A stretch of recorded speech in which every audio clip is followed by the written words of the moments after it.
الحمدللہ وکفا وسلام علی عبادہ الذین اصطفى اما بعد فاعوذ باللہ من الشیطان الرجیم بسم اللہ الرحمن الرحیم قال اللہ تبارک وتعالی فی کلامہ الفرقان الحمید کل نفس ذائقۃ الموت ثم الینا ترجعون۔ میرے عزیز ساتھیوں، آج ہم اس کلپ کے اندر نماز جنازہ کی مکمل تفصیل بیان کریں گے کہ نماز جنازہ کے اندر کل کتنے فرائض ہیں، کتنی سنتیں ہیں، نماز جنازہ کی نیت کیا ہے، نماز جنازہ پڑھنے کی ترتیب کیا ہے۔ میرے عزیز ساتھیوں، نماز جنازہ کے اندر کل 2 فرائض ہیں۔ نمبر 1، چاروں تکبیر کہنا، یعنی 4 مرتبہ اللہ اکبر کہنا۔ نمبر 2، قیام، یعنی کھڑے ہو کر نماز جنازہ پڑھنا، یہ فرض ہے۔ تو یہ 2 فرائض ہیں نماز جنازہ کے اندر۔ اس کے علاوہ نماز جنازہ کے اندر کل 3 سنتیں ہیں۔ نمبر 1، اللہ جل شانہ کی حمد کرنا۔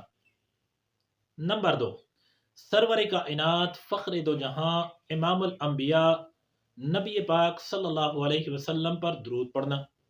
نمبر 3، میت کے لیے دعا کرنا۔ تو یہ 3 سنتیں ہیں نماز جنازہ کے اندر۔ اس کے علاوہ نماز جنازہ پڑھنے کی ترتیب کیا ہے؟ تو سب سے پہلے ہم نیت کریں گے۔ اب نیت عربی میں نویت ان اؤدی للہ تعالی 4 تکبیرات صلاۃ الجنازہ الثناء للہ تعالی والصلاۃ للرسول والدعاء لهذا المیت اقتدیت بهذا الامام متوجہا الی جہت الکعبۃ الشریفہ۔ یہ یا ہم اردو میں زبان سے کہہ رہے ہیں یا پشتو میں، تو زبان سے کہنا یہ کوئی ضروری نہیں ہے۔ اصل میں نیت جو ہے، نیت جو ہے وہ دل کے ارادے کا نام ہے۔ آپ دل میں یہ ارادہ کر لیں کہ میں اللہ تعالیٰ کی رضا کے لیے اس میت کی نماز جنازہ پڑھ رہا ہوں اس امام کے پیچھے، بس یہ کافی ہے۔ اب زبان سے لمبے چوڑے الفاظ عربی میں یا پشتو میں یا اردو میں یہ کہنا کوئی ضروری نہیں ہے۔ نیت جو ہے اصل میں دل کے ارادے کا نام ہے۔ البتہ اگر زبان سے کہہ بھی لے تو یہ استحباب کے درجے میں ہو سکتا ہے۔ البتہ یہ الفاظ زبان سے کہنا یہ ضروری نہیں ہے، بلکہ آپ دل کے اندر نیت کر لے تو یہ کافی ہے۔ اس کے علاوہ اب نماز جنازہ پڑھنے کی ترتیب یہ ہے کہ امام جو ہے پہلی جب تکبیر کہے گا تو دونوں ہاتھ وہ کانوں تک اٹھائے گا۔ کانوں تک اٹھانے کے بعد یہ دونوں ہاتھ نیچے کر کے عام نمازوں میں جس طرح ہم ہاتھ باندھتے ہیں اسی طرح ہاتھ باندھیں گے۔ دوسری تکبیر کے ساتھ ہاتھ نہیں اٹھائیں گے، تیسری کے ساتھ بھی، چوتھے کے ساتھ بھی۔ چوتھے کی تکبیر کے بعد ہم سلام پھیر لیں گے۔ اب پہلی تکبیر کے بعد ہم ثنا پڑھیں گے جس طرح ہم عام نمازوں میں ثنا پڑھتے ہیں۔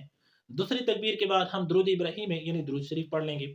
تیسری تکبیر کے بعد ہم دعا پڑھیں گے، اللہم اغفر لحینا ومیتنا وشاہدنا وغائبنا وصغیرنا وکبیرنا وذکرنا وانثانا اللہم من احییتہ منا فاحیہ علی الاسلام ومن توفیتہ منا فتوفہ علی الایمان۔ یہ دعا پڑھ لیں گے اگر کسی کو یاد ہے۔ اگر یہ دعا یاد نہیں ہے تو مذکر میت کے لیے آپ کہہ لیں اللہم اغفر لہ، مؤنث میت کے لیے آپ کہہ لیں اللہم اغفر لہا۔ اگر یہ بھی کسی کو یاد نہیں ہے تو دیگر جو مغفرت کی دعائیں منقول ہے ان کو بھی بندہ پڑھ سکتا ہے۔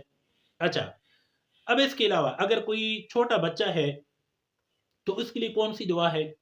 اس کے لیے دعا یہ ہے اللہم اجعلہ لنا فرطا واجعلہ لنا اجرا وظہرا واجعلہ لنا شافعا ومشفعا۔ اگر چھوٹی بچی ہے اللہم اجعلہا لنا فرطا واجعلہا لنا اجرا وظہرا واجعلہا لنا شافعا ومشفعا، یہ دعا پڑھ لیں۔